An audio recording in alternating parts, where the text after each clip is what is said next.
here's what no one seems willing to confront. Meghan. Markle has a recurring pattern in her relationships, and it goes beyond cutting ties with her father or stepping away from royal duties. It runs deeper. It's about how she consistently discards people the moment they no longer serve a purpose in her narrative. Now, her two most influential Hollywood A-lister, Perry and Jessica Mulroney, appear to have landed on opposite sides of that loyalty equation. To fully understand this, we need to rewind. Jessica Mulroney wasn't just Meghan's stylist. She wasn't a casual brunch friend or someone who occasionally helped pick out outfits. She was part of Meghan's core circle, front and center during Meghan's rise. Jessica was the one who dressed her, supported her, and stood beside her as she prepared to enter the global spotlight. Her daughter Ivy was even part of the royal wedding procession alongside Princess Charlotte. That's how close they were, but it all unraveled with a single social media controversy involving race. After one misstep, Jessica was effectively erased. There was no public defense, no clarification, no gentle letting go, just silence, flowers, and distance. She was ghosted. Jessica, to her credit, tried to maintain her dignity. She posted kind birthday messages to Meghan, dropped cryptic Instagram captions about betrayal and friendship, and remained graceful despite being clearly cast aside. At one point, Meghan had called her the luckiest friend alive. But suddenly, Jessica was producing subscriber-only content on Instagram, pretending everything was fine, while behind the scenes, she was reeling from a very public fall from grace. The result? She was humiliated. Professionally, she was sidelined. Brands stopped working with her. Her reality show vanished. Meghan didn't just end a friendship, she burned the bridge and left Jessica stranded with no explanation, waving. For help now, here's where it gets even more telling. While Jessica was swiftly exiled over a social media dispute, she didn't even instigate. Tyler Perry, who gave Meghan and Harry his home, private jet, and immense Hollywood access, is currently facing serious allegations. Derek Dixon, a former actor affiliated with Perry's production company, has filed a $260 million harassment lawsuit. The accusations are explicit, personal, and grave. This isn't some petty argument online. It's a full-scale legal bombshell involving workplace misconduct, abuse of power, and highly inappropriate interactions. Yet from Meghan, there has been total silence. Not a quote, not a comment, not even a carefully worded Instagram story. And that silence is deafening, especially coming from someone who has built her brand around women's rights, standing up for victims and speaking truth to power. She ended a friendship with Jessica over an online controversy that didn't involve her directly. But when her billionaire ally is hit with legal accusations backed by court filings, she suddenly becomes neutral, unengaged, and silent. This isn't about integrity. It's about power. Tyler Perry remains wealthy, influential, and connected. He's still useful. Jessica, on the other hand, no longer opens doors. Meghan and Harry aren't playing a values-driven game. They're playing chess. And in that game, Tyler is still a valuable piece, worth protecting even at the cost of looking like hypocrites.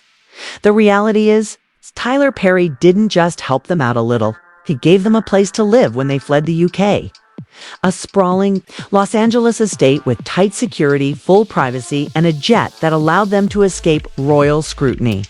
He was more than a friend. He was a Hollywood guardian angel, smoothing their transition into American celebrity life down now that he's under intense legal scrutiny.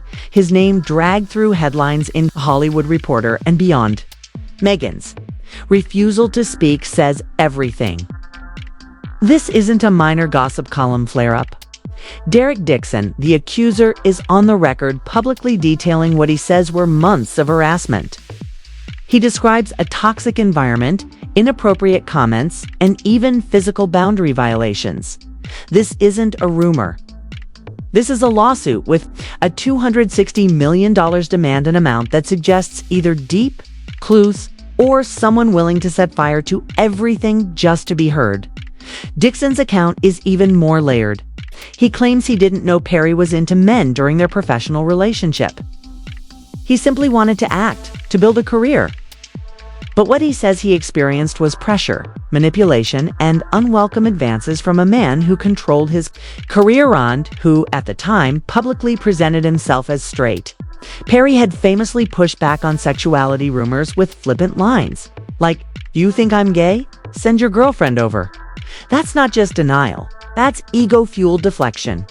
Meanwhile, Meghan and Harry have become global symbols of resistance against injustice.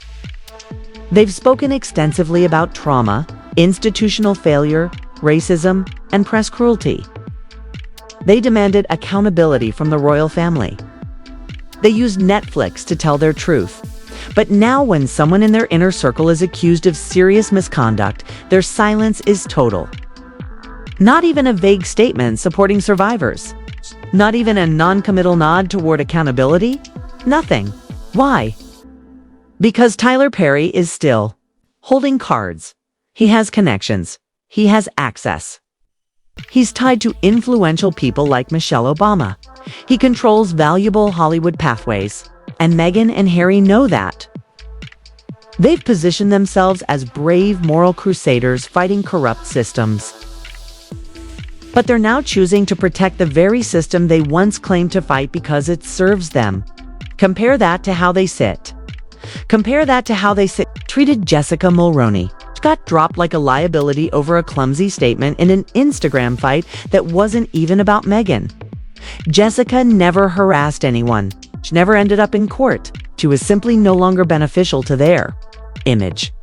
And in Meghan's world, that's enough to be erased. This pattern, this selective morality is becoming a signature move for the Sussexes. It's not about what's right or wrong anymore. It's about who's useful and who's not. If you have value, they'll defend you or at least stay silent. You don't, you're dispensable. People are noticing. That's why insiders, aides, and former friends keep leaking stories. Because behind the polished social media and glossy Netflix edits, there's a cold, calculated machine. Tyler Perry's situation puts Meghan and Harry in a no-win corner.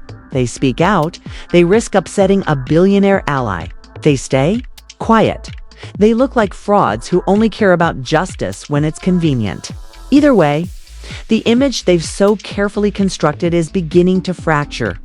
Even the royal family, often criticized for its stiffness and protocol, at least operates with consistency. The firm has rules, consequences, systems. The Sussexes, by contrast, operate like a brand. And brands don't have friendships. They have partnerships, contracts, narratives to protect, and emotional currency to leverage. What's even more surprising is that a portion of the public still defends them unwaveringly.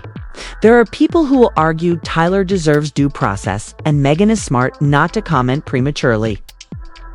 But those same voices had no issue with Jessica being discarded without process, explanation, or empathy. That's not consistency. Favoritism based on relevance and power. At the heart of it, Meghan Markle built her identity around escaping toxic structures. But from where things stand now, looks like she may have simply built a new one where she decides who matters, who's heard, and whose pain is worth acknowledging. So, while Jessica quietly rebuilds her career, focusing on her kids and entertaining the idea of a reality TV comeback, and Tyler Perry prepares for a courtroom battle that could rock his empire, Meghan remains silent, watching, calculating, choosing. And for all the speeches, quotes, and causes she's tied herself to, that silence may be the loudest, most telling thing she's ever said.